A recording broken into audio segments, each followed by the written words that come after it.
Welcome, Degens, far and wide, to another edition of the Degen Docs.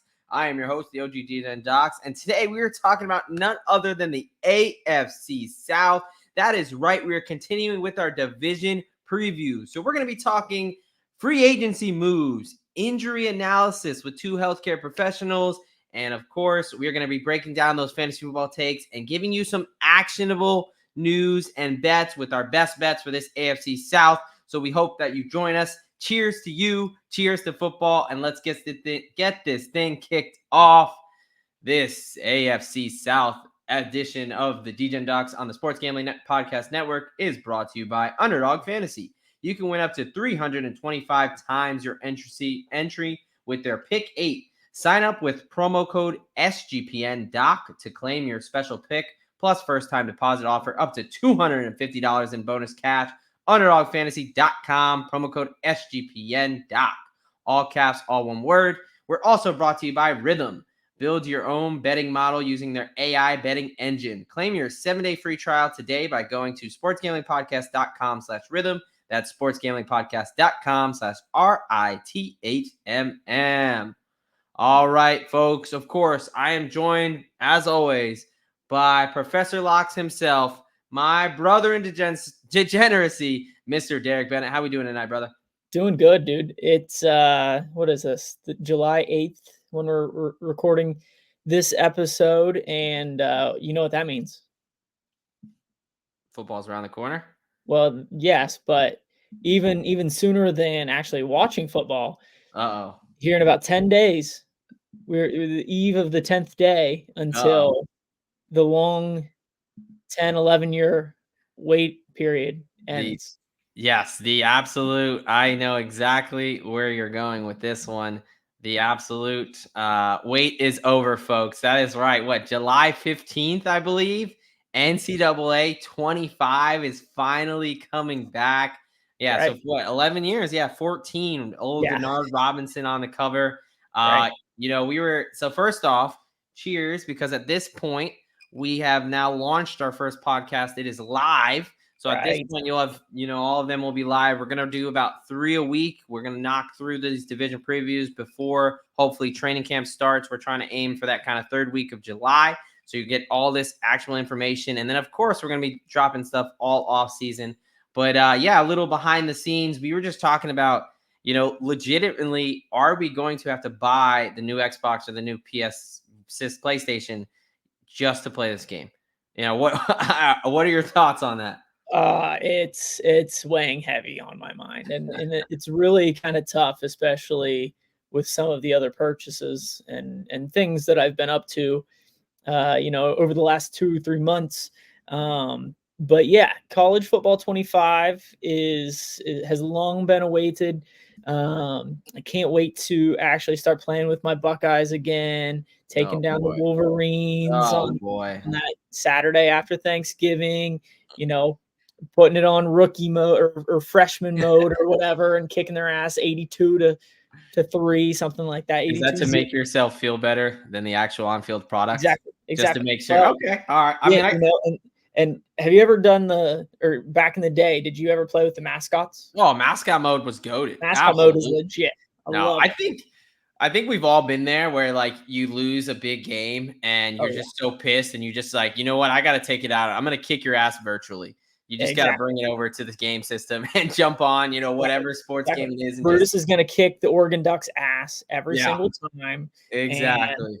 Exactly. No, that's that is good stuff, man. I cannot wait for NCAA the game to come out. I know it's not NCAA anymore. It's just college football 25. Is that NCAA logo on the video game? Well, the logo will still be there, I'm sure, but the title of the video game is college football 25. Wow, is that what we had to? That's what it took. 11 years and a dropping of the NCAA to get us our team back. Wow. All right. I will very gladly take that trade-off to do that there.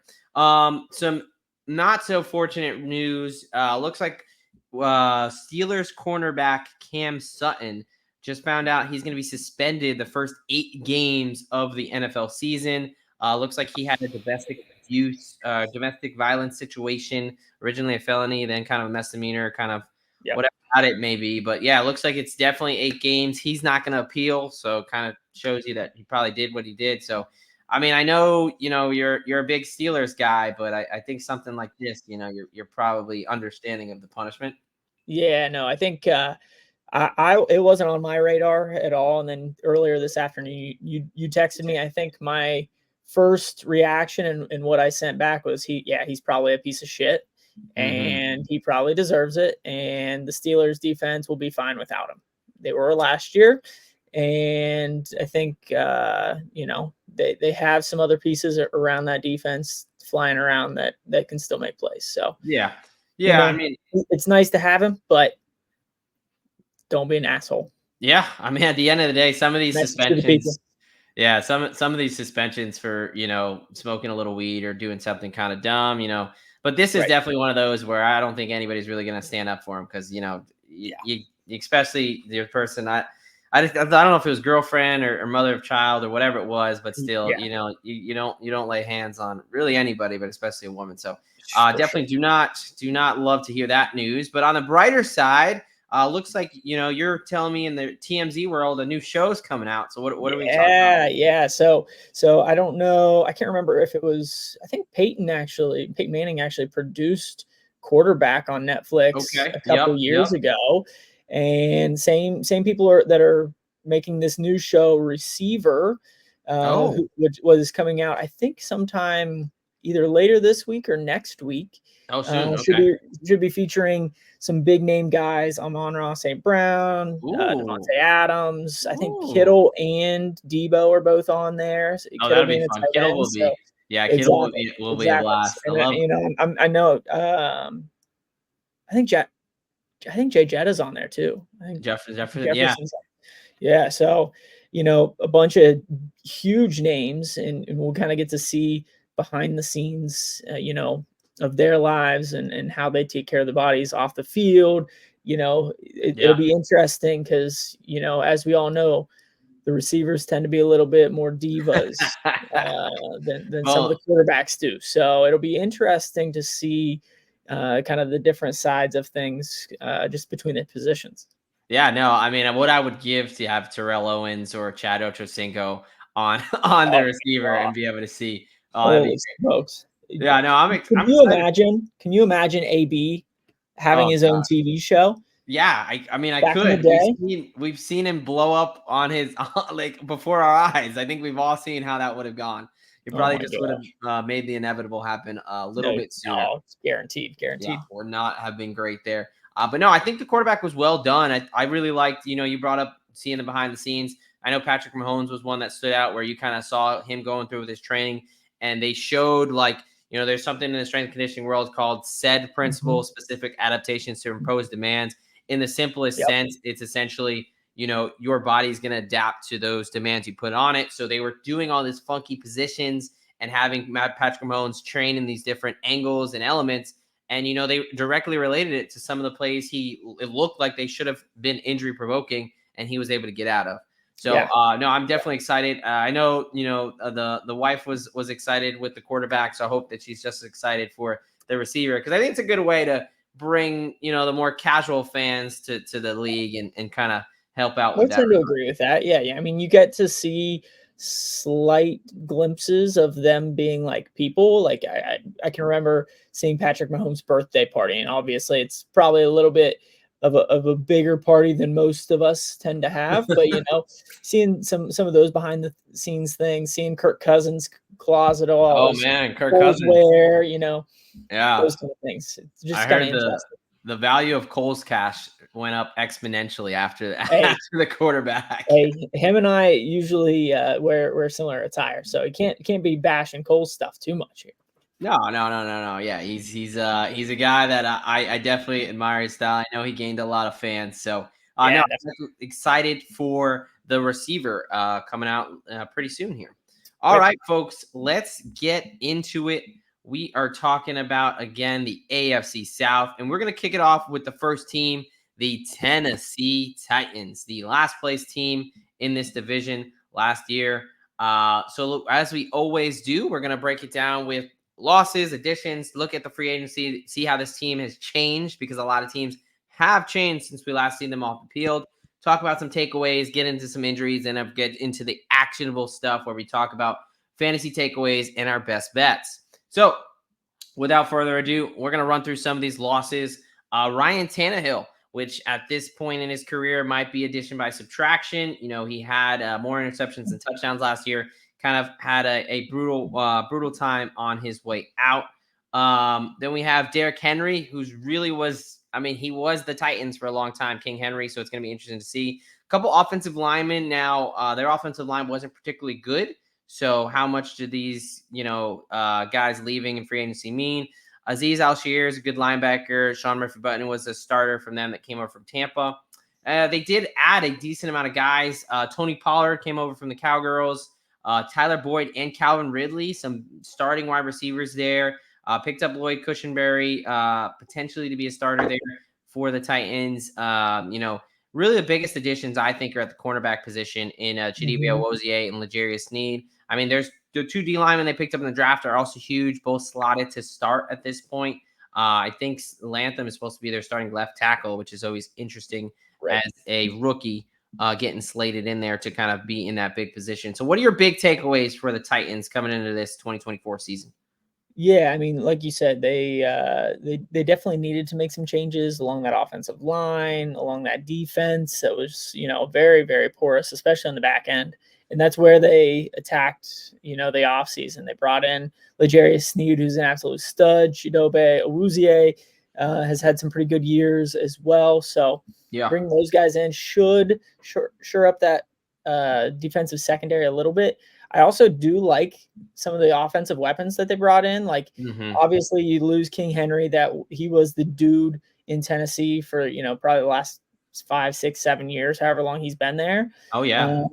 So it'll be interesting to see how their running game changes. But I like the additions of Tyler Boyd and Calvin Ridley. It gives you some other options besides D-Hop for Will Levis to toss the ball to. So yeah. No. I think Tyler Boyd's always very underrated, a pick guy who really is just, a wide receiver's friend over the middle, especially on a team where tight end position. You got Chig. Let me see. Let me not butcher this. Chigoziem Okonkwo. There you go. Definitely butchered it. Where, he's been kind of someone who we're a prospect, a very raw prospect that we're waiting to see if he's actually going to turn in anything. So, Tyler Boyd can kind of fill that safety net tight end slot for the young quarterback, Will Levis. Before we get into some more takeaways, let's look at the injury front. A plus on the Texans side, the Titans side right now, at least on the injury front, or at this point in time, is their health. So really just two guys we're going to be talking about here, and both of them not too much concerns. So all pro, all everything defensive lineman Jeffrey Simmons. He had an MCL tear. He was put on IR. They were out of the playoff race. There was no reason for to rush him back. So he got injured on December 23rd. That's typically your MCL, your medial collateral ligament. If you're going to injure a ligament in the knee, that's the one to injure. It's got the best vascularity and blood flow. It's got the best opportunity for healing. It's typically about a 4 to 6 week injury, even in the worst case. And he's gotten 8.5 months to recover. So it really should not be much there. And then another guy who's going to be playing potentially right next to him, Devondre Sweat, coming out of University of Texas, a big, big boy. He has an undisclosed minor injury. He picked it up in May. He's got 3.5 months to start a season. They're excited about him. Everyone says it should not be concerning. Any concerns with this rookie picking up a little bit, a minor injury here in looks like minicamp? No, not necessarily. It's the off season, unless it was something huge where he required surgery or something like that.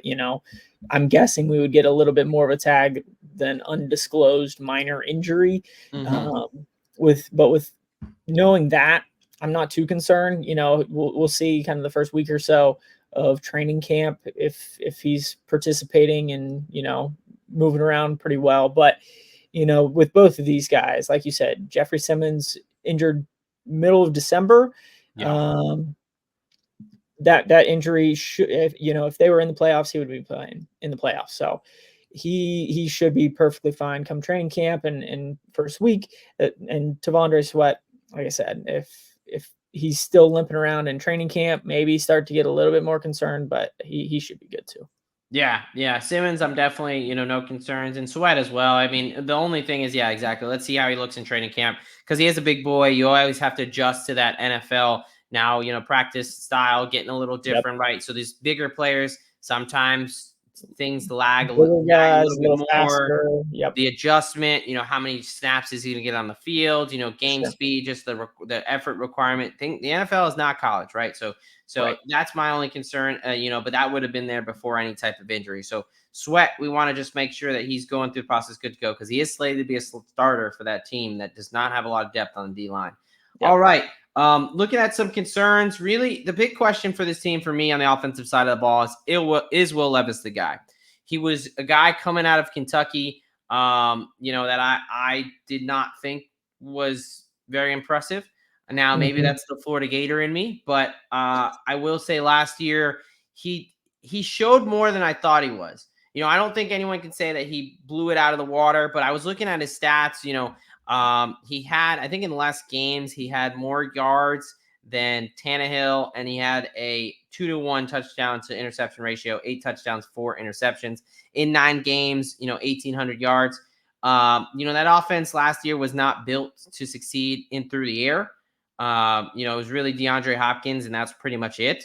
Yep. So as far as threats through the air, so that may have played into it, but I was cautiously optimistic with Will Levis. I still am not thinking he's going to take a huge step, but I think for him to play at the same level as a Ryan Tannehill, I don't think that's completely out of the question. But really, I think this team's fate, like most teams, are in the quarterback's hands. And is he like, how big of a step is he going to take?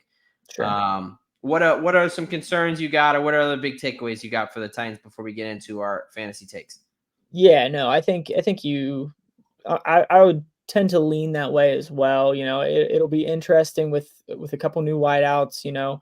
Their offensive line probably will be better. It's hard to say. On paper, it should be hard to say. Hard to be worse. But yeah, no, the one area that we haven't really talked about that I think, or really the guy that the Tennessee Titans are going to be missing is Azeez Al-Shaair. I mean, he's flying around making tackles all over the place. Yep. And Kenneth Murray, they bring him in. That's not the same kind of middle linebacker. No. Like Kenneth Murray's going downhill, attacking running backs. He's not flying all over the place. Yeah.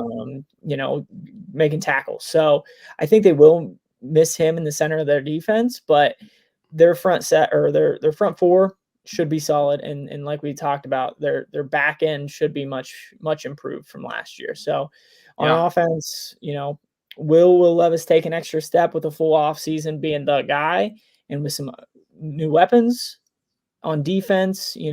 Who's going to step up and make those tackles over the middle of the field? Yeah, no, I think exactly. That linebacker core is my question on defense, and the offense is mostly the quarterback, but in O-line as well. It's on paper, they definitely look better, but they're very young.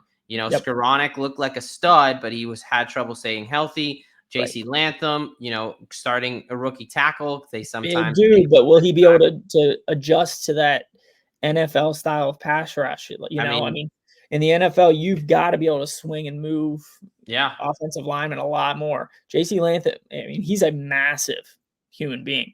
And, coming out of Alabama, there haven't been as many stud Alabama, offensive tackles as you would think, over the last 8-10 years. So it'll be interesting to see if they have fixed that offensive line to a certain extent. But I think we've touched on most things. Yeah, and just as a Giants fan, Andrew Thomas and Evan Neal stick out in my head, and you don't want to jump to conclusions right away because Andrew Thomas looked pretty ass the first 6 games, and then he became one of the best left tackles in the game.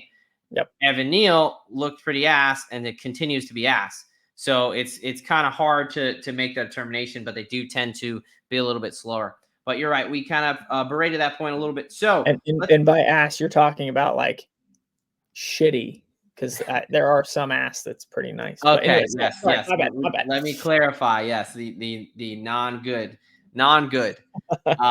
Let's get into the fantasy takes here. Yeah. So one of the guys I'm kind of like, almost I'd call him a sleeper. Someone I'm a little bit interested in is Tajay Spears. Backup running back.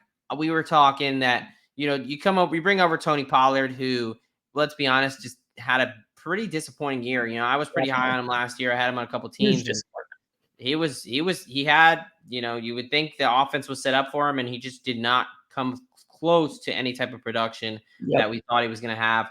Oh yeah, I Tajay mean, Spears, in Dallas, you have one of the best offensive lines in front of you, right? And with Pollard's basically huge dip, even after Zeke leaves, like what is he going to run, or how is he going to run behind this so Tennessee offensive line?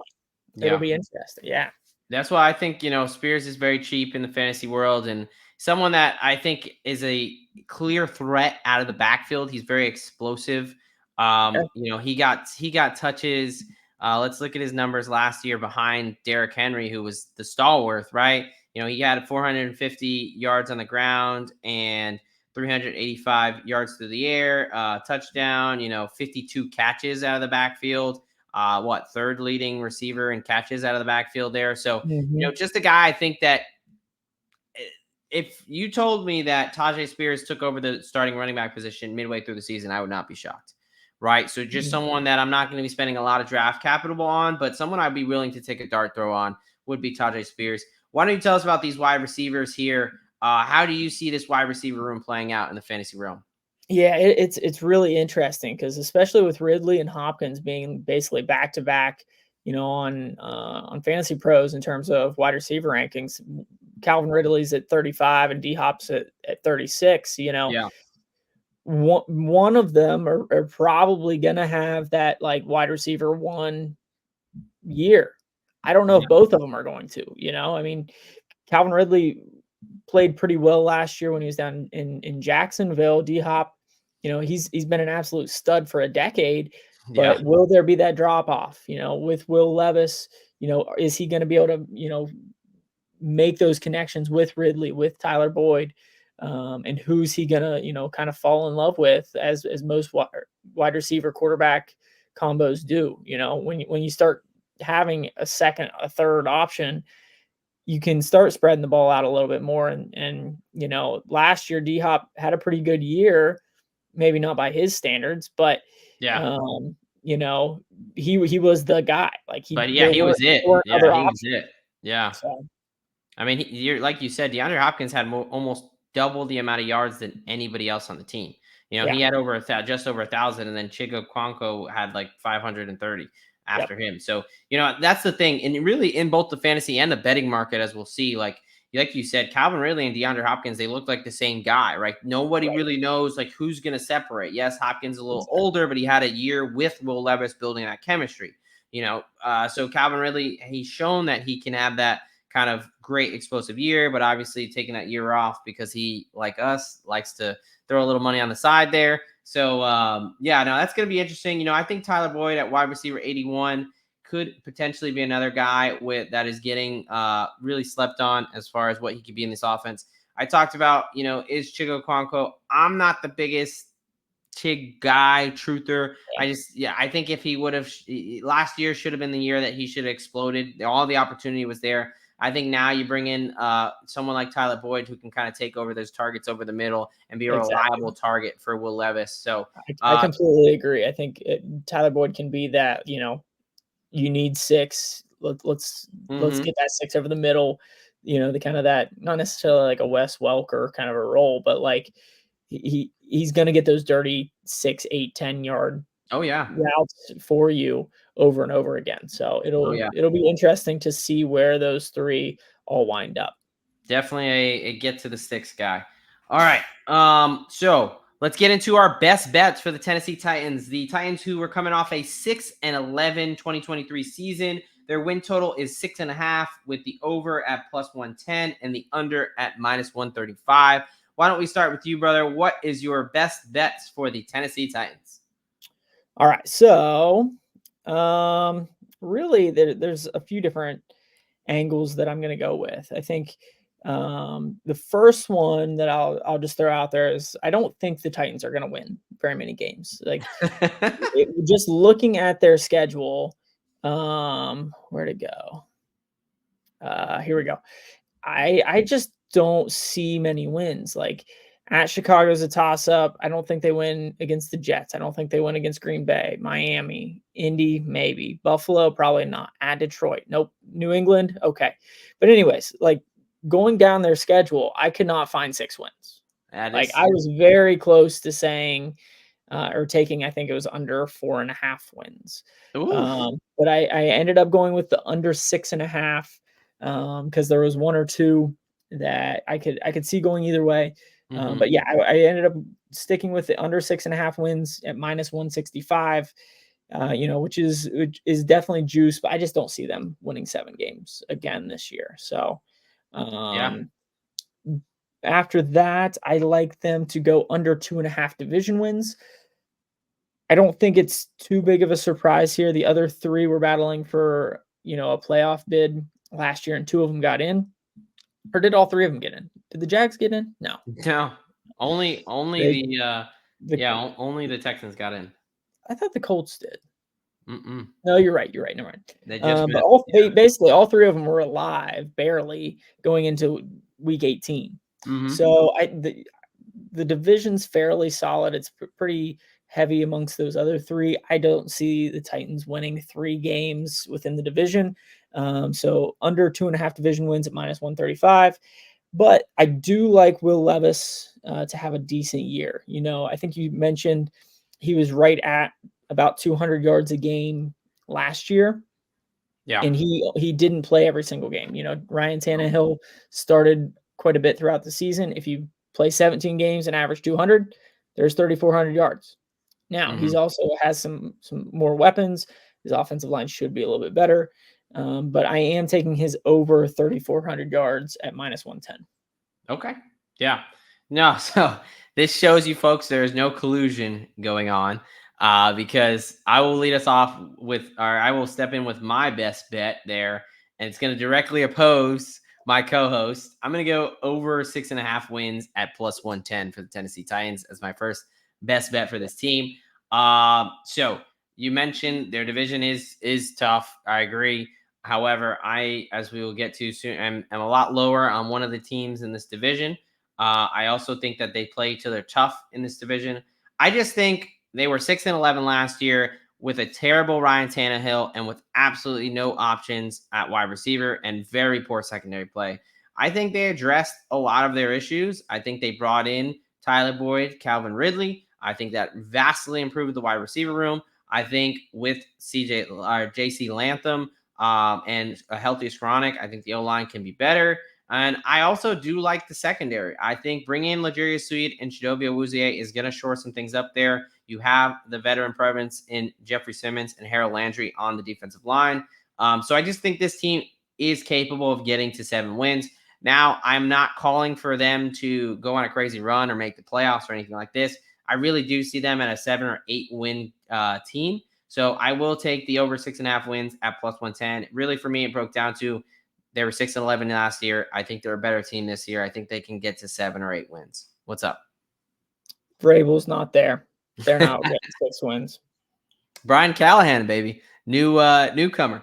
No, Vrabel he's not there. That's not going to be the same Tennessee Definitely, Titans. Mike Vrabel definitely got the most out of those teams with little talent. You can say that for sure. The other bet I'm going to go with is Calvin Ridley over 4.5 touchdowns at minus 110. We talked about, in the fantasy sphere, how closely related these guys are. And it's really the same in the betting sphere. When you look, I believe they have the exact same numbers, both Calvin Ridley and DeAndre Hopkins. I know they do in the touchdown market. I think it's the same in the receiving. I think they're both at like 875 or 825 or something like that. It's real close, if not. They're like, so you're basically saying like, take your pick, right? Well, I'm going to take the younger guy who, yes, he's 29, but obviously he took that year off trying to cash some parlays like the rest of us, really a year and a half off. Yeah. So he's got a little less wear and tear. And the only season that he did not hit this was that 2021 season where he decided to donate to DraftKings, like some of us do. So I really like him. I think 4.5 touchdowns is very low. I think they just looked at the offense last year and saw that Will Levis and this team did not throw many passing touchdowns in general. We both talked about how we like Will Levis to take a step forward. I think for Calvin Ridley to get 5 touchdowns, I think that's something that should happen relatively easily. I really thought about both of these guys, Hopkins and Ridley. I really like them both, but I just went with the younger guy there, and that's kind of really what ultimately went down to as far as I know. DeAndre Hopkins does tend to stay healthy, even though he's been in the league for a while. But at 32, I just figured I'd get the little bit of use, a little bit more less wear and tear. All right, let's hop on over from this last place Tennessee Titans team and talk about Jacksonville. But before we move on to those Jaguars, let me tell you about what we got going on here at the Sports Gambling Podcast Network.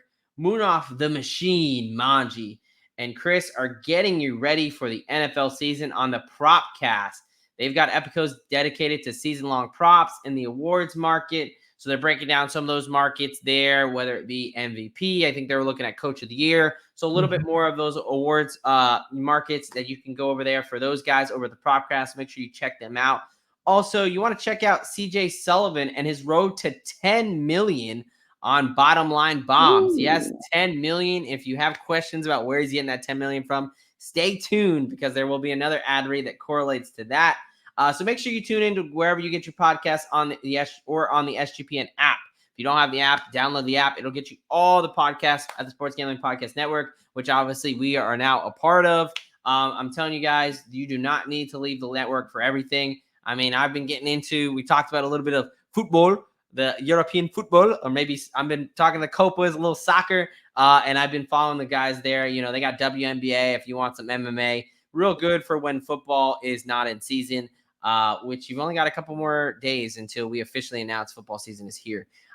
So basically once not NCAA, once college football 2025 comes out, it is all bets are off.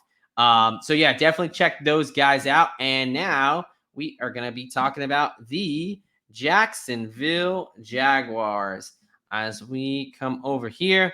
So let's start with these losses for those Jags. Starting with wide receiver Calvin Ridley, who we just talked about, went to the Titans there. Zay Jones is gone and went to Arizona. Foley Fatukasi, I apologize, Foley, definitely fucked that up.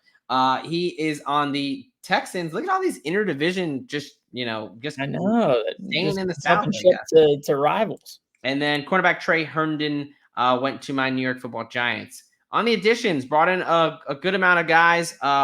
Quarterback McCorkle Jones, wide receiver Gabe Davis, coming over from Buffalo. Ezra Cleveland, who they picked up mid-season from Minnesota, who was a good pickup.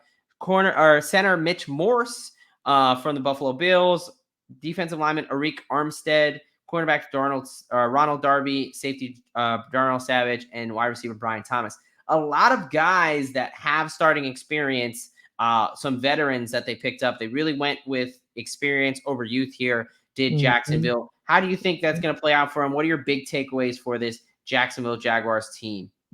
Yeah, no, I think, for the most part, they're basically running it back with a couple of additions. I mean, yes, they've changed out their wide receiver core, but other than that, they really haven't changed, or they really didn't lose much.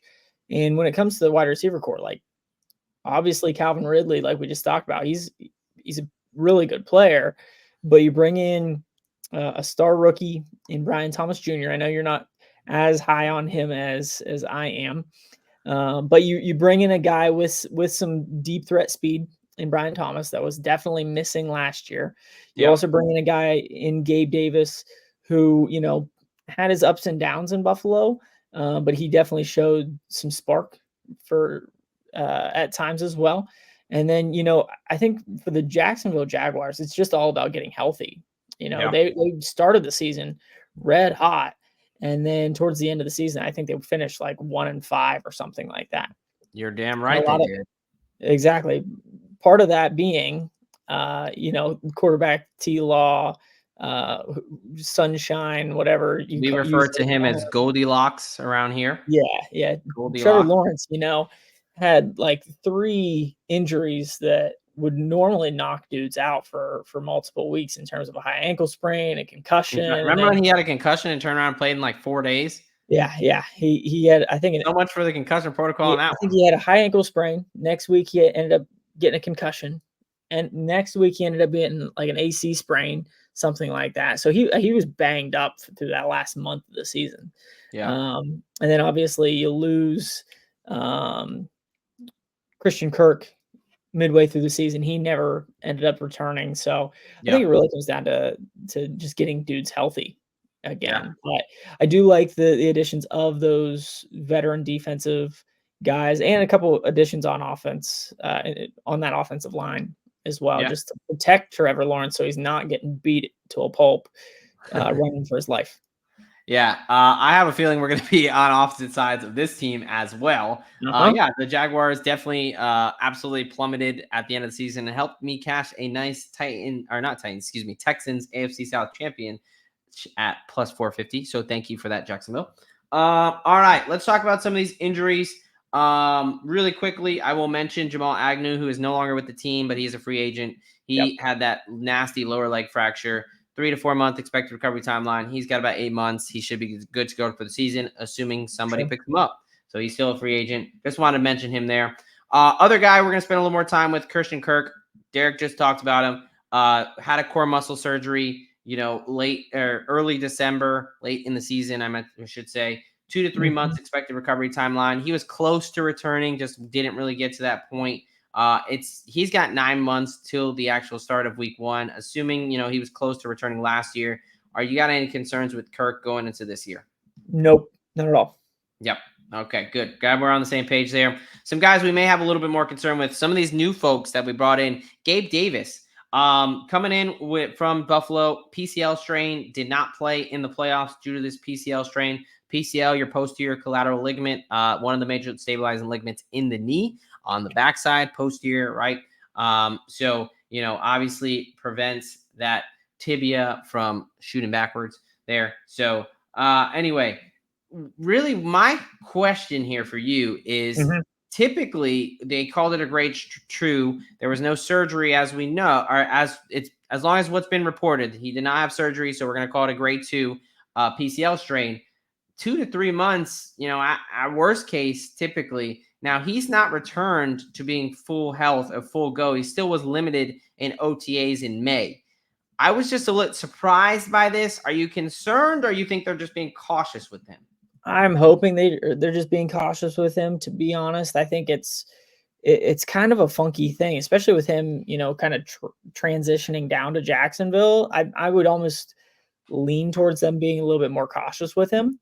Yeah, paid him a lot of money. Don't want to Exactly. crazy. Okay. Right. But it is kind of hard to say. I think it's one of those things. Again, we just got to see how active he is that first week of training camp to really judge, what kind of shape Gabe Davis is in. Yeah, training camp is going to definitely clear up a lot of things for a lot of guys that we're going to have some guys we're just going to be watching closely, right? And I think Gabe Davis falls into this because, we are at month 5 or 6 now. I would expect him to be close to full health. So really, that's the thing is are they limiting him because Jacksonville doesn't want to, risk someone they just paid a lot of money?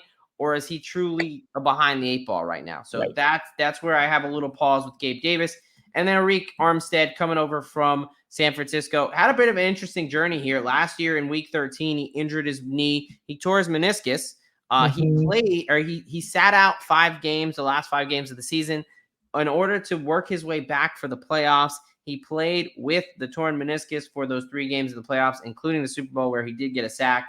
So really just gutted through that, was an absolute warrior, and he had to have surgery after the season. Now, he did elect for a meniscus repair as opposed to a meniscectomy or a meniscus removal, where meniscus removal, they simply remove it, but you don't get it back. So worse long-term, but shorter recovery. Meniscus repair, better long-term for the knee, more longer recovery. Let's talk about that. He's got 6.5 months from around the surgery date to the start of the season. What are you thinking? Yeah, no, like you said, I think the biggest difference between or really with his injury is what kind of surgery he gets. I think it's probably best for his long-term quality of life health to go ahead and get that meniscus repair, like you kind of Yep. mentioned there before. Especially with, again, we're talking about it like a 6'7", 6'8", 300-pound dude. Eric Armstead is a massive defensive lineman, Big right? guy. And if we don't have that meniscus, if they just go in and cut it out and do a meniscectomy, yes, he's back in a month, but at the same time, like, now is he beating up his cartilage? Now is he having degenerative, osteoarthritis issues? Yep. With that meniscus repair, we don't have nearly as much concern with those things. So he probably did the right thing as far as his timeline goes. 4 to 6 months, he should be fine come week 1, especially because I will say in Jacksonville, the part of their defense that I think is probably the weakest is probably that front 4. Yep. I think in general, they're kind of rolling the dice with a couple of guys up front. So, of course, they have Josh Allen still there, but other than him, they need a couple other dudes. And Eric Armstead's going to be that guy. But, will they put him on, a little bit of restricted timeline those first week or two? Will he play much through the preseason? Time will tell. Yeah. No, and then that kind of leads me into my point with my concerns here for this Jacksonville Jaguars defense. You kind of hit on it, right? You got Armstead cutting it pretty close to. We'll see if he's out there for training camp. I think he's going to start at least limited, and we'll see if he can progress and have. I doubt he has any snaps in preseason, but let's see. With him dealing with that injury, that's going to take him right up to the week 1. And like you mentioned, their starting defensive tackles are Devon Hamilton, Roy Robertson Harris. And then if Armstead can't play, you slide in Adam Gotsis. Not exactly what is striking fear into my heart as an offensive coordinator. Josh Allen is a good player, but one man cannot create an entire D-line. And really their secondary. Yeah. Part of that, they did get Mason Smith out of LSU in the second round this year, so he might be able to slide in there. He's a good player.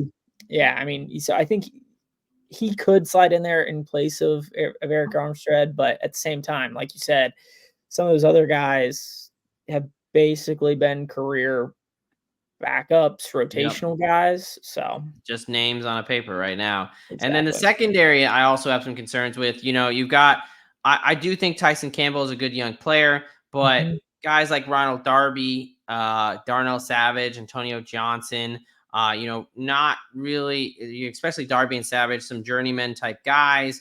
Andre Cisco, a young player who's shown some promise.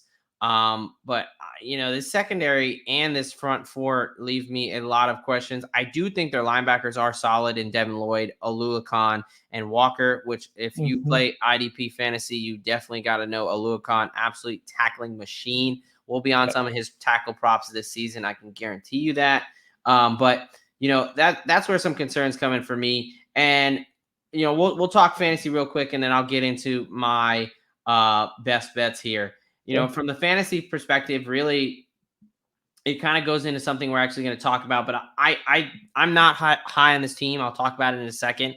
But Evan Ingram, as much as it pains me to say as a Giants fan, because my guy went from Butterfingers to Pokemon League, got to catch them all, apparently, in Jacksonville. But he's going to be a reception machine this year. You take away, some of those wide receivers. You've got Gabe Davis, Brian Thomas. Those are going to be some of your bigger player receivers, right? Some of your deep threats. We talked about Christian Kirk can be a viable, reliable receiver, but I think Evan Ingram is going to definitely be that safety belt. He was the second leading receiver on the team last year. Calvin Ridley, their leading receiver, obviously is in Tennessee. So he does have the most yards and that connection with T-Law, Goldilocks there. So I just think Evan Ingram, I think that he's a great value. At where he's going right now, because I think he's got the potential to have like a top 3 tight end year in fantasy. Any major fantasy takeaways for the Jags for your side? Nothing major. No, I think everybody is kind of high on or is higher on Christian Kirk this year with his return. I think probably likely or rightly so. Gabe Davis, I'm not as high on as many would be, just because of some of our concerns that we talked about already. Plus, he's one of those boom or bust kind of wide receivers. He's kind of proven that. So even with the change in offense, change in quarterback, I just don't see him having a huge year. But yeah, no, I would agree. And we're going to talk about it right now. So Jacksonville Jaguars 9-8 last year with a win total of 8.5 minus 110 each way. So my first bet for this Jacksonville Jaguars team is under 6.5 wins at plus 260. Yes, I said 6.5. I think they're a 6 or a 5 win team. Now, let's get into this. So we talked about the concerns on the defensive line and the secondary. Right now, yes, their linebacker core is good. They have Josh Allen, but they just have a lot of names on paper for me. This is a defense that is very unproven, a lot of journeymen on this defense. And then the offensive side of the ball, I am not somebody in the camp who thinks Trevor Lawrence and Goldilocks is worth all this money. I think he still has all this potential. I think he's had plenty of time to prove it. What has he actually done other than make Chargers fans eternally sad with that massive comeback in the playoffs? I do not think this team is better than last year. I think they lost their best receiver in Calvin Ridley. I'm not high on Gabe Davis. I'm not high on Brian Thomas. I think those are big boomer bust guys. Yes, I think Evan Ingram can get his, but this offensive line is also aging. You have guys like Mitch Morse, Brandon Scherf, Ezra Cleveland, all guys who have been around for a long time, even Cam Robinson. So I think there's a lot of concerns for this Jacksonville Jaguars team, and a lot of people are just writing them in to kind of be right in that playoff mix, and I do not see it with this Jags team at all this year.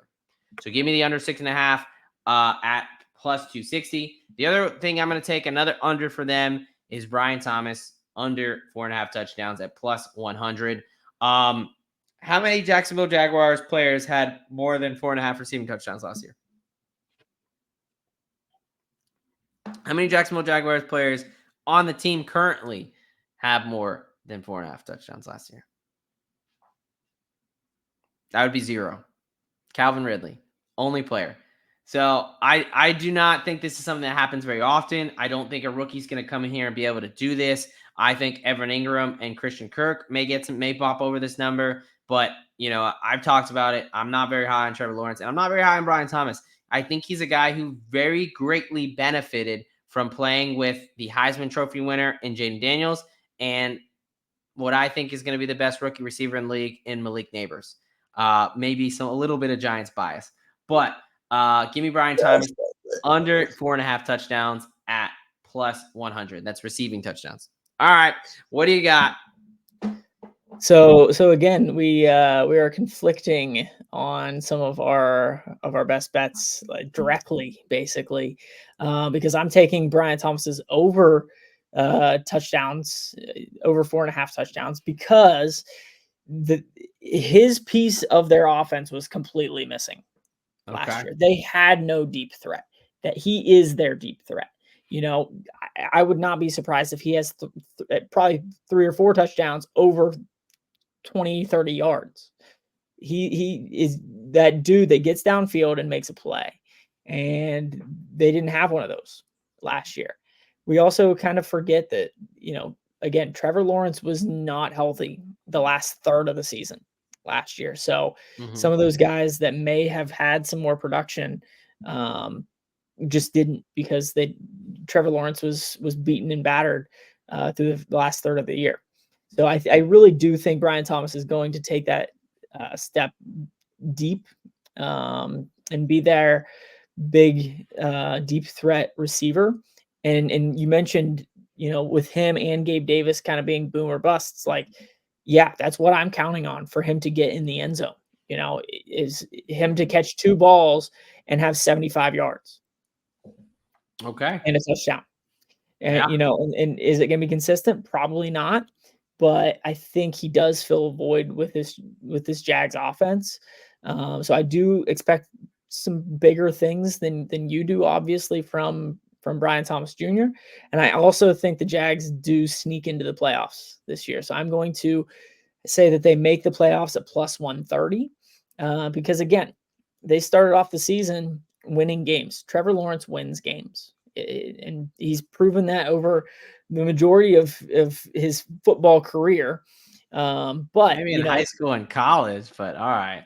But anyways, you know, they were in playoff contention up until the last game, and yes, they finished 1-5 or whatever they did.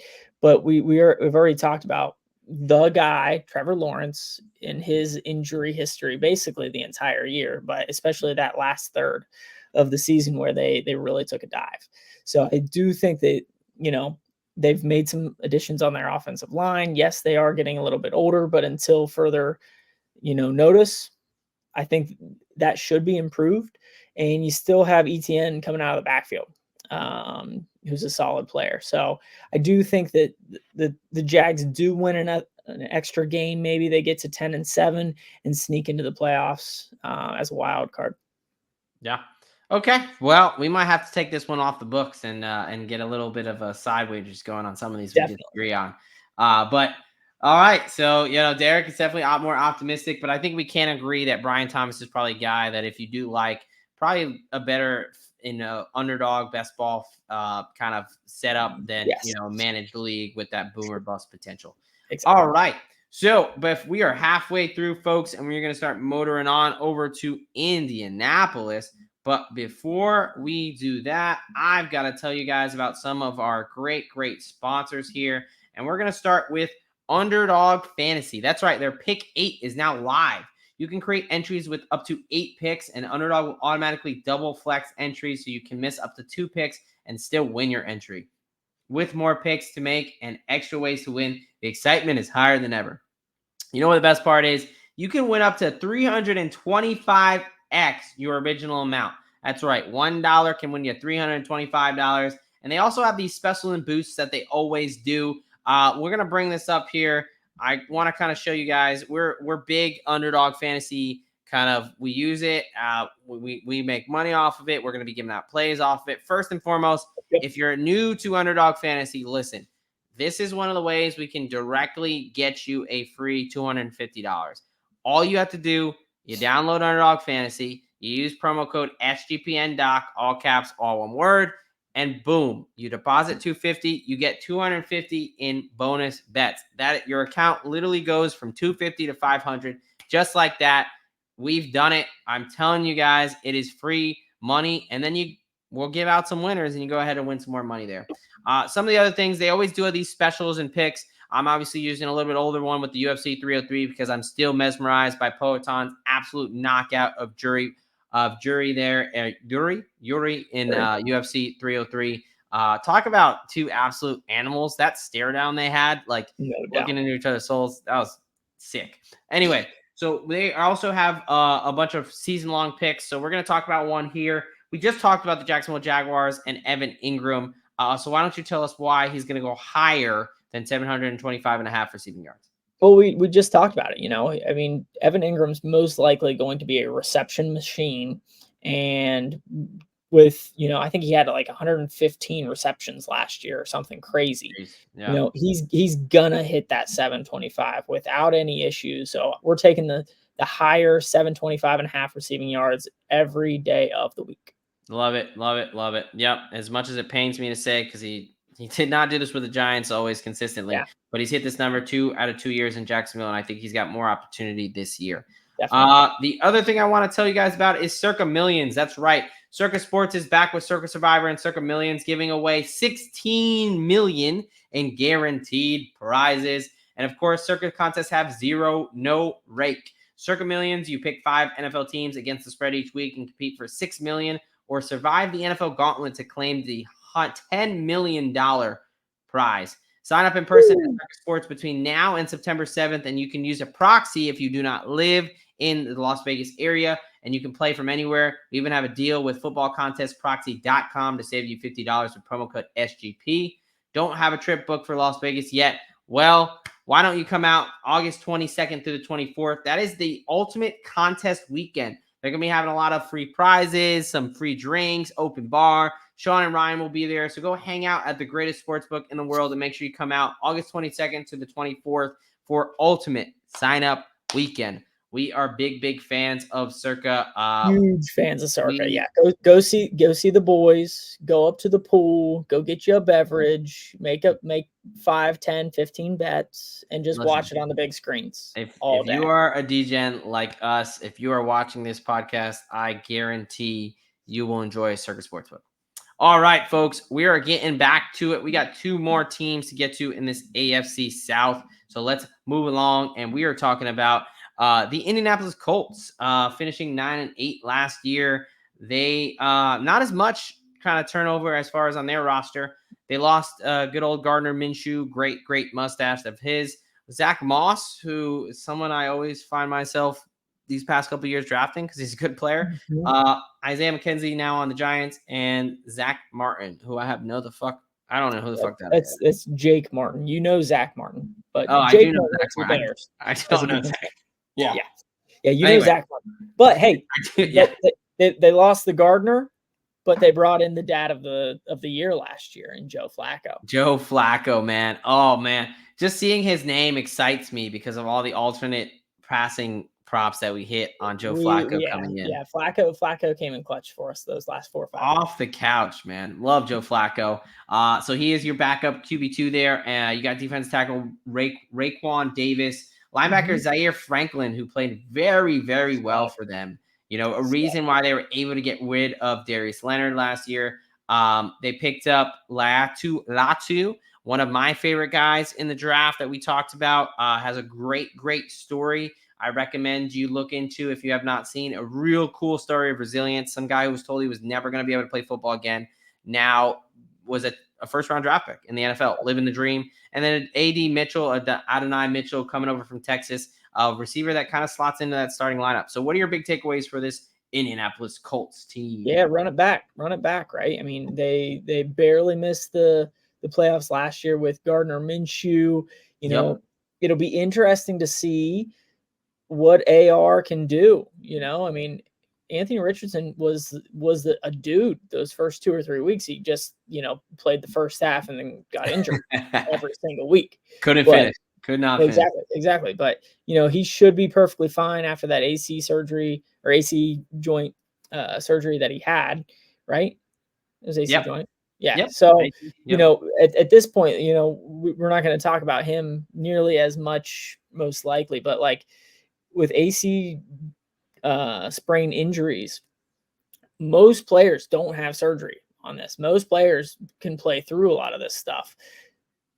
Very different amongst quarterbacks. So we'll talk a little bit more about that here in a little while. But like I said, they're running it back. They had a fairly decent run at the playoffs last year. Barely missed out. But we'll see what the boys in Indy can do. Yeah.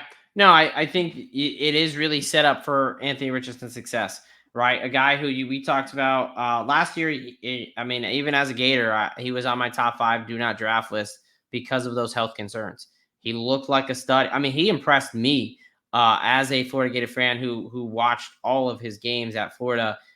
He really impressed me with what he was able to do both through the air and on the ground in the NFL. It's just, can he stay healthy? Because he is set up for success right now. This team is very well built. I think they're a very well-balanced team. So let's talk about some of those injuries, and we'll start with Mr. Anthony Richardson. Let me turn this off here for a second. Come on. Sorry about that. I apologize for the super professionalism. Go Rookie. So Anthony Richardson, as Derek mentioned, AC sprain. So AC is your acromioclavicular joint, right? So it connects your clavicle to your acromion, which comes off the back of your shoulder or your scapula. So grade 3, that is kind of that 50-50 range. Are you going to get surgery? Are you not? If, Derek said some guys don't get it because it's more cosmetic. For a lot of players, a la Keenan Allen, go look up a picture of him and his shoulder that looks like it's raised like that because he never got his fixed, right? But for a quarterback's position, it's very different. Throwing mechanics and all that stuff. So 4 to 6 months is typically the expected recovery timeline. He's got 11 months because he injured himself early in October. What are your concerns with Anthony Richardson? I'm not necessarily concerned at all with his shoulder anymore. Has he changed his mindset as far as being an active running style quarterback. He's one that, yes, he is a bigger, stronger running threat, but as we've noticed, like, he still can't stay healthy. Like, he doesn't have the durability of, that bigger quarterback, at least to this point. So, like you were just saying a little bit ago, with AC sprains, with that clavicle running into your scapula, in order for a quarterback to throw a ball, that scapula basically has to be stable, right? Yeah. It does move a little bit, but for all intents and purposes, that thing has to be fairly stable for that arm to rotate about it. So once he had surgery, they basically went and locked down that AC joint, and he should be good. But at the same time, like, has he learned over the last 8 months of not playing football? That's the big Yep. thing. I think you hit it nail on the head, man. The shoulder injury itself, right? A lot less concerning for me. Yeah. Now, there was people concerned because he was taking rest days and all that stuff that I heard in the offseason is part of a normal progression. The Yep. guy was not allowed to throw for several months. Now he's getting back to a throwing program. Yeah, no shit, he's going to be sore. None of that should be a red flag. Any soreness or scheduled rest days, or he's not practicing every day because of the shoulder taking a rest, none of that is concerning to me. Nope. What you talked about is absolutely concerning to me. He only finished 50% of the games he started, 2 out of 4, right? That's abysmal. Okay. Yep. It's a mindset change. You can't tell a guy that he can't use his legs because that is what makes him dangerous. But Definitely. as someone who's going to be running and getting, 10 or so carries a game, you have to learn how to protect yourself. He's a massive dude and he's an athletic freak. I've seen him do backflips all the way across the end zone.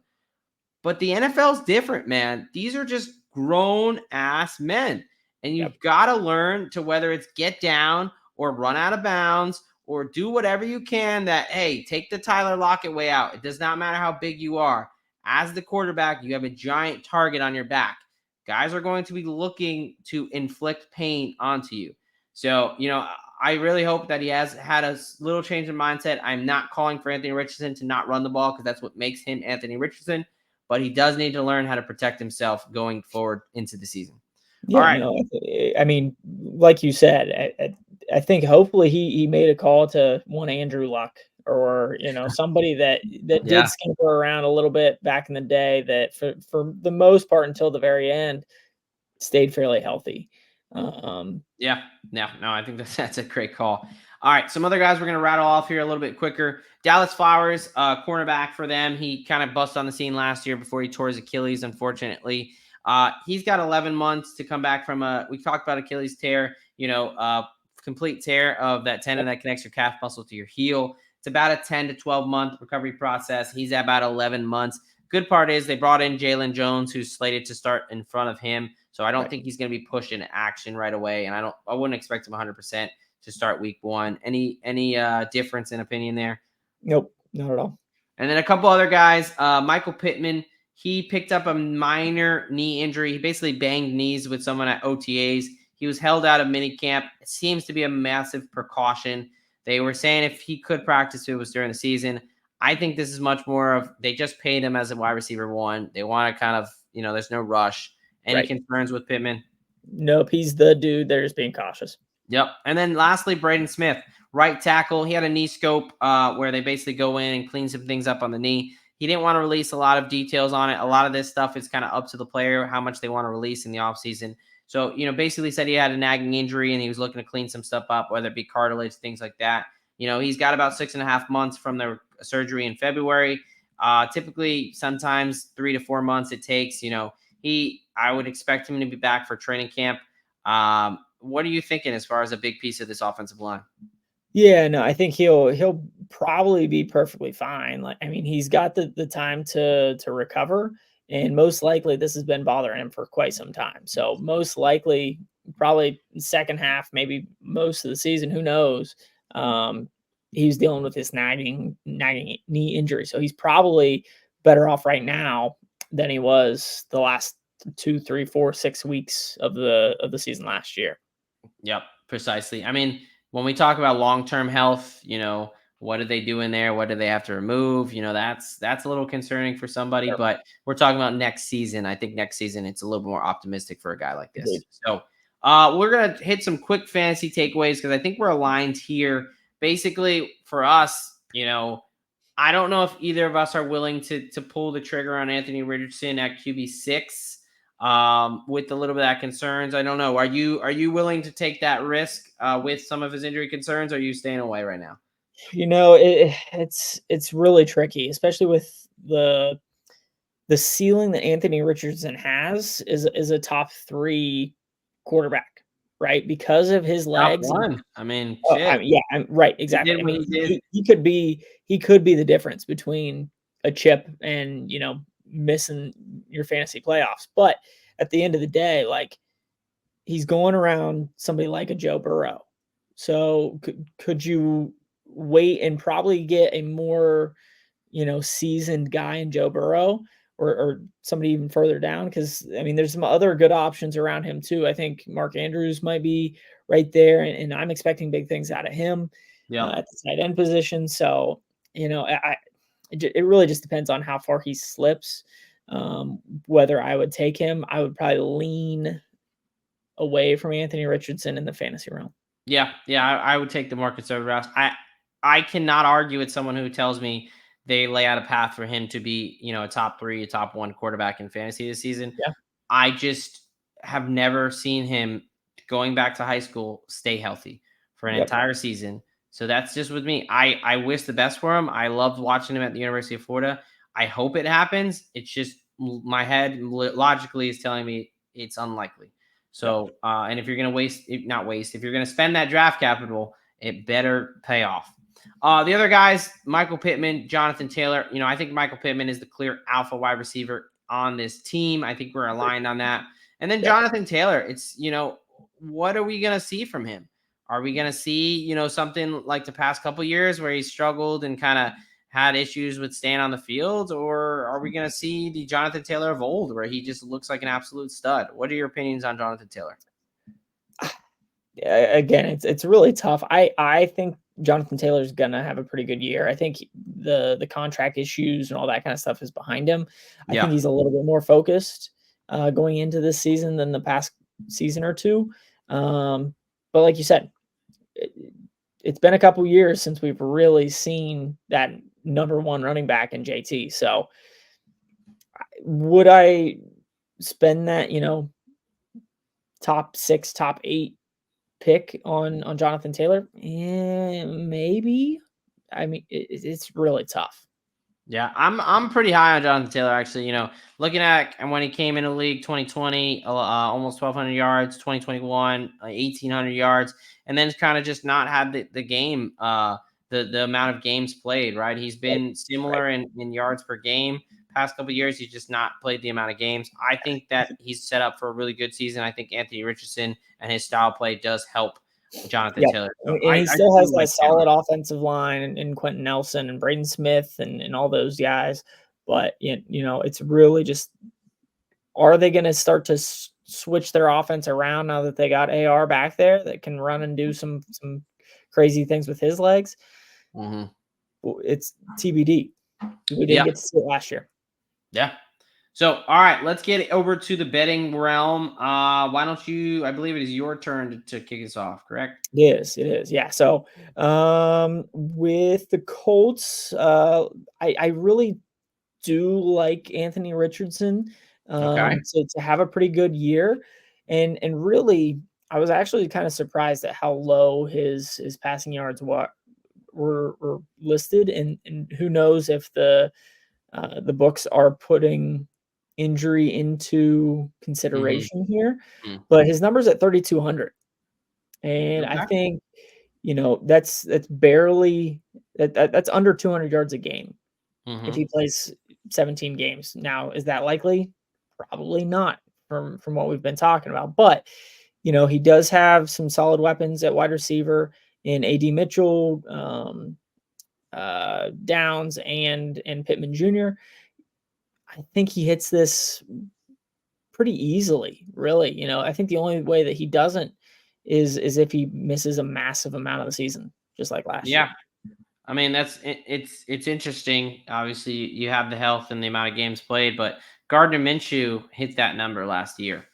Yeah. So, and Yeah. obviously, he didn't start every In game. I think it was in like 11 games, 12 games, something like that. So Yeah. maybe it was a little bit more. But anyways, the other one that I like is Michael Pittman.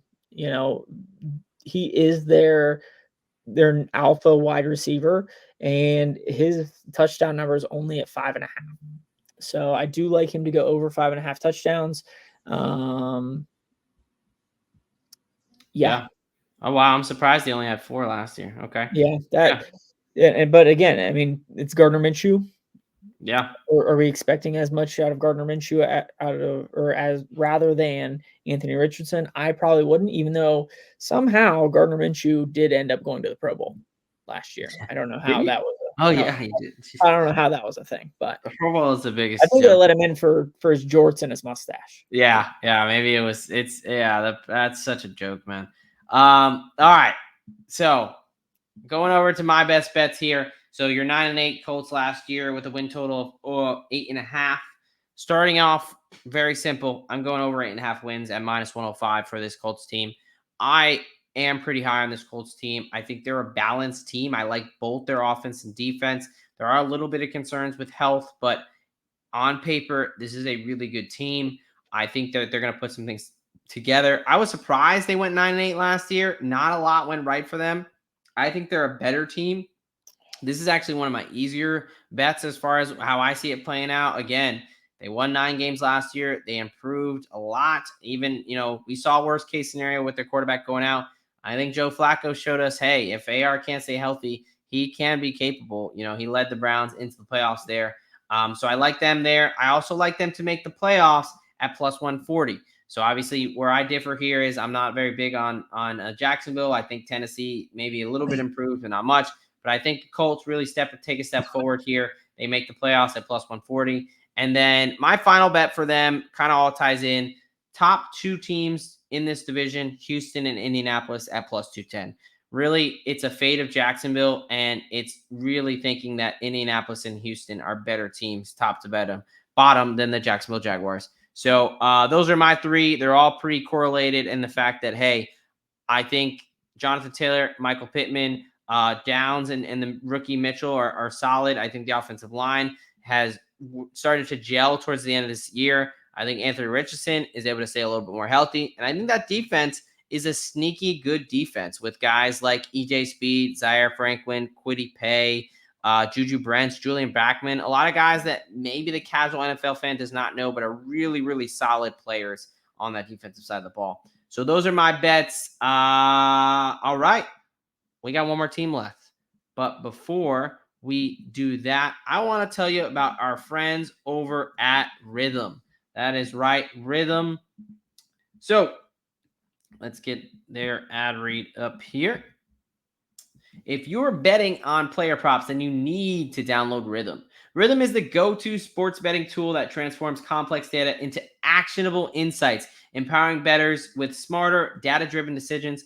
Unlike other platforms, Rhythm combines advanced predictive analytics with an intuitive user experience, making betting both easy and enjoyable. Rhythm's predictive models were born from the brains of MIT data scientists and quants with over 3 years of data that help drive you to better AI-backed betting decisions. Rhythm projections have been red hot for both the WNBA and golf. Claim your 7-day free trial today by going to sportsgamblingpodcast.com/rhythm. That's sportsgamblingpodcast.com/RITHMM. Whew. Telling you, man, my IQ slowly raising with every Rhythm read. Hey, do you think Rhythm could help us out by giving you some more rhythm so that you can Okay. pull all your shit up at the right times and Okay. All right. Let's calm the fuck down, okay? We're we're just gonna move on from that comment. We're gonna moving into the Houston Texans. yes, moving down to Houston, Atlanta, Vegas. All right. So a lot of additions and losses here. So let's kind of rattle them off really quickly. Turbo Singletary there, Devin Singletary going to my New York Football Giants. George Fant heading over to Seattle. Jonathan Grenard, good player, former Gator, going over to the Minnesota Vikings. Kind of did a swap there for Daniil Hunter. Malik Collins, defensive tackle, going to 49ers. Sheldon Rankins going to Cincinnati. Blake Cashman, who was a good player for them, is going to Minnesota as well. And then Steven Nelson and Adrian Amos are in the free agency market still.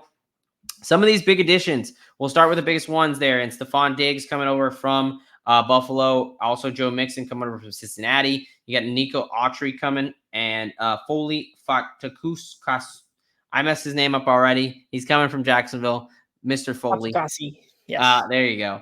Derek Bennett coming over from Barnett. I am not. You're not going to for the Houston Texans, although that would be pretty sweet. That would be pretty good. No, it's the way more talented Derek Barnett coming over from Philly. Defensive end Daniil Hunter coming from Minnesota. And then cornerback Jeff Okudah and cornerback Kamari Lassiter, Georgia Bulldog in the draft, who they picked up. So what are some takeaways here? We got a lot of moving parts.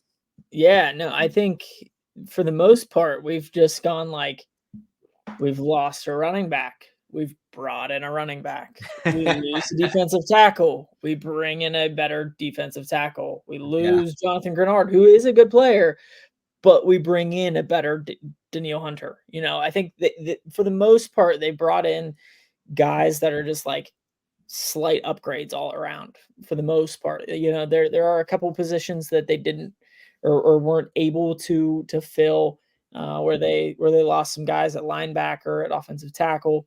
But for the most part, I think they've got slight improvements in a lot of positions along that defensive line, at running back. Obviously, bringing in Stephon Diggs is basically just addition in that wide receiver room. I think Steven Nelson is a solid corner. Jeff Okudah is definitely not the guy that we expected coming out of the Ohio State University. The disappointment university. At corner. But you bring in a vet in Okudah, you bring in the rookie Lassiter to put alongside Stingley Jr. I think Houston just continues to improve over the last 2-3 years. It's pretty amazing. Yeah, it is. It really is, because I came in very much trying to poke holes in this team. You got a second-year quarterback. You've got a second-year head coach. They really impressed last year. Are we going to get a regression to the mean? I really was trying to kind of poke holes in this team, and it was pretty freaking hard because of all the things you just mentioned. I think they had a major reload for the better. So let's talk about some of their injuries, though. They do got a decent amount of guys coming off injury. Sure. Tank Dell, someone we could probably breeze through. We all saw that nasty fibular fracture. Probably not the smartest idea to be having your tiny wide receiver be throwing a block in the end zone on goal lines packages. Probably not smart, but it happened. To his credit, he actually threw a really nice block, but someone whipped into his leg. He broke his fibula, one of your lower leg bones. We talk about fractures a lot. Really, they just need time to heal. About 3 to 4 months. He's got 9 months. Should be good to go.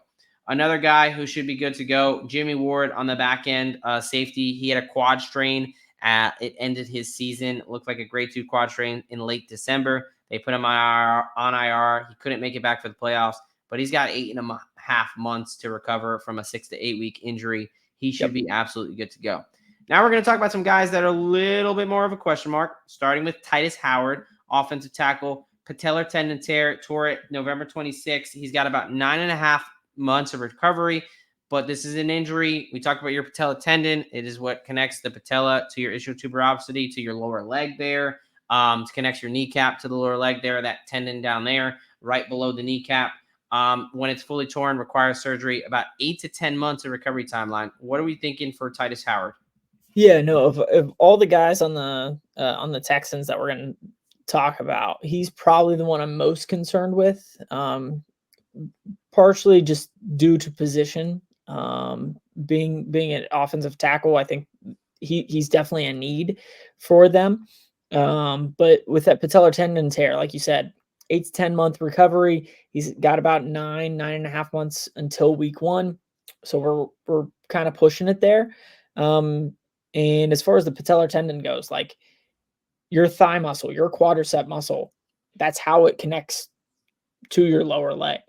Yeah. And if that tendon isn't good and strong, all of a sudden we're asking for bigger issues. So, he does have a good amount of time to get things strengthened back up, but tendons in general take longer to fully recover than muscular tissue does. So, am I truly concerned? I wouldn't say I'm truly concerned, but like I said, of everybody that we're going to be talking about, he's the one that I'm most concerned with, Yeah. just due to the timeline, but also the injury itself. Yeah, no, I would agree there. The other guy I do want to mention is Lermy Tunsil, the other offensive tackle there. He had a knee scope very similar to Braden Smith. They went up to cleat some things in with a nagging injury. He missed some games due to a knee injury. That happened in February. He's got about 6.5 months, about a 3 to 4 month typical recovery timeline there. He hasn't returned yet, but he is expected back for training camp. So I think someone, again, we just keep an eye on. If he returns for training camp as expected, good to go. If not, we start to have some concern there for that offensive line. Potentially, Mhm. both their tackles kind of having some issues. All right, let's get into let's jump over to the fantasy space here. As far as these wide receivers, we got a big 3 in wide receivers. Who are Definitely. you taking? We've got Nico Collins at wide receiver 12, Stephon Diggs at wide receiver 20, and Tank Dell at wide receiver 30. Seems like 3 guys that are being drafted near their ceiling. That's going to be hard for all 3 of them to attain that. Who is the guy you are most confident in backing at their ADP? So, like you said, all 3 of them are being drafted at their ceiling. So, most likely, I can get a similar ceiling at those positions. So, at wide receiver 12, that's like end of the first, early second round. I'm probably gonna get a similar dude that doesn't have as many options on Oh the yeah. team with Hmm. Collins. Same thing with Diggs. So, I'm probably gonna take Tank Dell. Going in or looking back at last season, him and CJ Stroud developed a very good relationship very quickly. And I don't see why that would necessarily go away, even though Tank Dell didn't play the last 5-6 weeks. Yeah. So I would probably lean Tank Dell over those 3, even though he's slotted as wide receiver 3, just because we've already seen him and CJ Stroud's relationship is really, really good. He got plenty of targets last year, and I don't see where that's going to necessarily change, even with the addition of Stephon Diggs. Yeah. No, look, I like Nico Collins. I think he's a really good player, but I'm taking guys Yeah, like Michael Pittman and Devontae Adams over him 10 exactly. out of 10 days. I'm doing that all the time, right? Guys who are clearly going to get the target share, who are clearly alphas in that wide receiver room. Can you tell me that Nico Collins is the wide receiver 1? Sure, you can make a case for it, but there's no questions with guys like Devontae Adams, Michael Pittman, right? So that's where I would be going as well. I'm really not probably drafting any of these guys just because I think they're going to cannibalize each other a little bit. I think in the fantasy Totally agree. realm, that's going to, that they're going to eat into each other. I'm just going to kind of stay away from that situation. But I think that does make for a good wide receiver room, on the actual football field when it comes to wins and losses, right? Yep, I think Joe Mixon is the guy that is being drafted at RB 16, and even a guy like Dalton Schultz at tight end 15. I think those are the guys that are kind of being left out of the equation, and everyone's just completely jumping agree. for these sexy wide receivers. And hey, if we're projecting this offense to be this good, the running back's going to score and the tight end's going to be involved. So I think those are guys that you can absolutely pick up some value here if you're still looking to get in on the Texans and not pay that big fantasy price. All right. Best bets. I believe it is my turn to lead us Yep, off with the best bets here. Let's wrap this rolling. up with these nice Houston Texans. Houston Texans, who were 10-7, and again the AFC champions last year, who cashed me a nice plus 450. Thank you, Jacksonville. They're coming in with a win total of 9.5, pretty heavily juiced to the over at -140, the under plus 120. My first best bet for this team, we're going to start off nice and smooth with a nice -110. Joe Mixon over 875.5 rushing yards. We talked about it. I'll talk about it a Easy. little bit more. This offensive line went through absolute hell last year. I Yep. think every starter got injured at some point for a decent amount of time, including your bookends, Laramie Tunsil and Titus Howard. We talked about Laramie Tunsil is definitely expected back. Titus Howard, a little bit more of a question mark, but still, he is expected back this season. You know, you got Kenyon Green, the rookie Drew Scruggs, and Shaq Mason up in a nice interior offensive line. I think the offensive line is solid. And I think DeMarco Ryans is a hard-nosed football coach. He is going to run the ball. Do not get it confused. I mean, Devin Singletary hit this number last year. I think Joe Mixon is a step up in class than Devin Singletary. I think Joe Mixon is out to prove some things. I mean, the Bengals really kind of left him out to dry, right? It was nothing of his own doing. He was kind of just like a cap casualty there. I think he's got a chip on his shoulder. I really like Joe Mixon this year. I like, he's can do some things out of the backfield, but he's definitely a hard downhill runner. D'Amico Ryans is going to fall in love with him. And my guy, Damian Pierce, for whatever reason, is seemed to be left just in the perpetual doghouse. So give me Joe Mixon there over 875.5 rushing yards at -110. And then my last bet of the night here is Houston Texans to be the number 1 seed at 8-1 plus 800. They have a very similar price to be the AFC champion at plus 850. However, some teams like Baltimore and Cincinnati and Kansas City and Buffalo with some more veteran quarterbacks who I might trust more in the playoffs, I do like this Texans team to pick up a lot of wins. Is basically what this bet is for, right? So I thought about them in the AFC Championship. I think they have a decent shot, but when you're going up against like Mahomes, Burrow, Lamar Jackson, Josh Allen, guys that have been there before, maybe I'm not going to favor CJ Stroud, but I do like this team to win a lot of games. We talked about their reload on offense and defense. They have a really, really solid front seven. Like reading off some guys: Will Anderson, Danico Autry, Daniil Hunter, Christian Harris, Aziz Al-Shir, Henry To'oTo'o. I mean, those are some solid stud guys across the board. And I really, obviously, we talked about their offensive weapons. So I like the Houston Texans a lot this year. Give me their number 1 seed at plus 800. All right, brother, wrap us out here. What do you got? Yeah, so let's start with Tank Dell. Like I said, I really like Tank Dell. Really, really, of those big 3, I probably like him the most, even though he's slotted at the last spot in terms of ADP fantasy wise. But I'm going to go with his over 4.5 touchdowns for my best bet. It's at plus 100. He covered this in 11 games last year. He had 7. He almost doubled it in 11 games last year. So obviously him and CJ Stroud have a connection.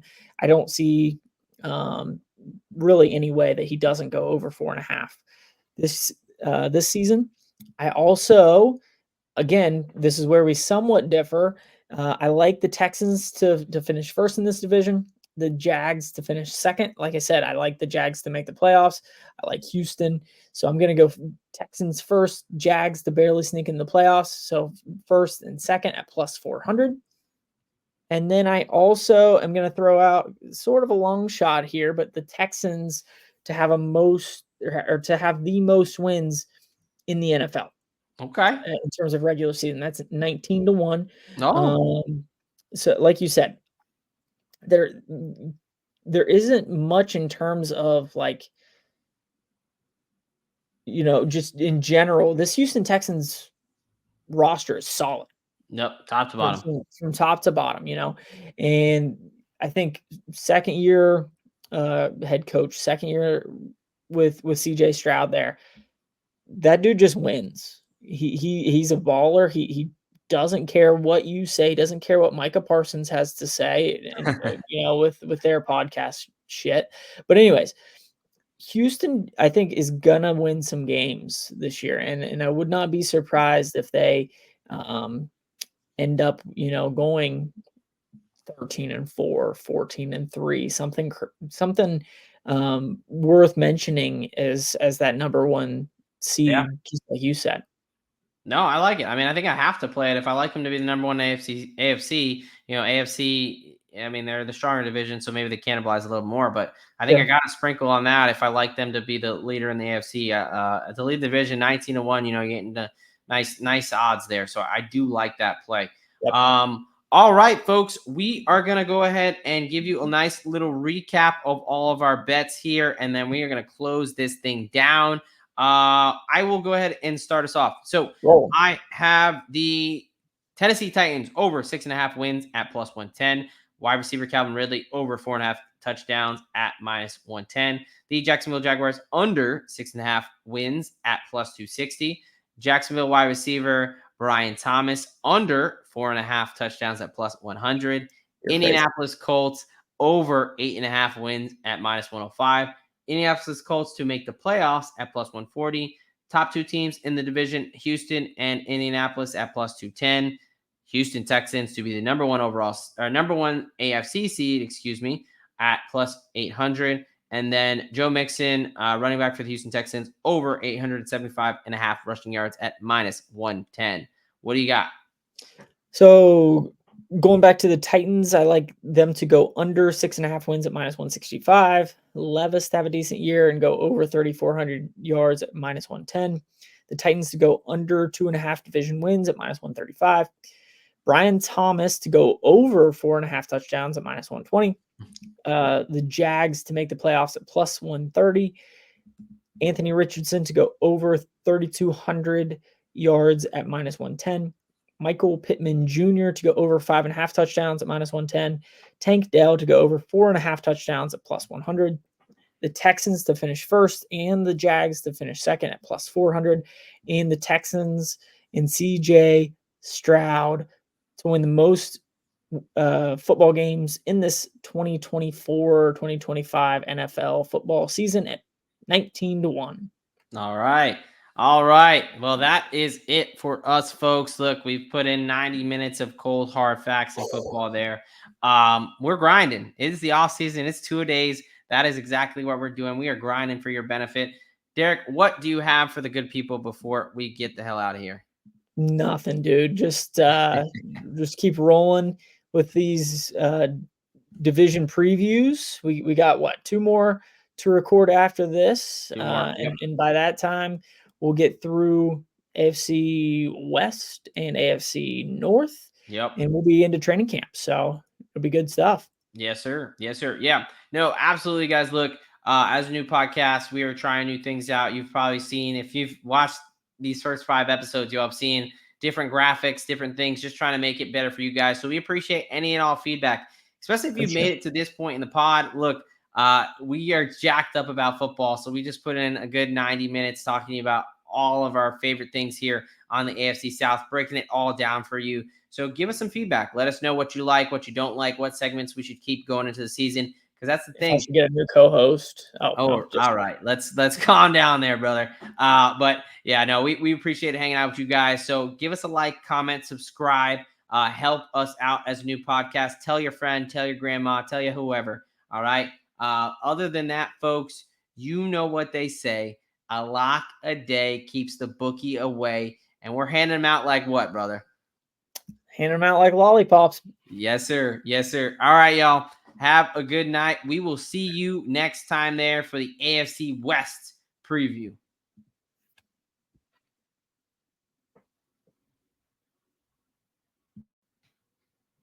What's up, D-Gens? Doc here. As a proud member of the U.S. Army and a lover of football, sometimes those two things cross over on here.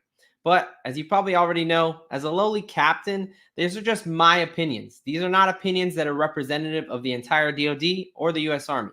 The same thing goes for any references to any commercial products or hyperlinks. Again, that does not constitute an endorsement from the DoD or the Army. I hope you enjoyed the show, and as always, let it ride, baby.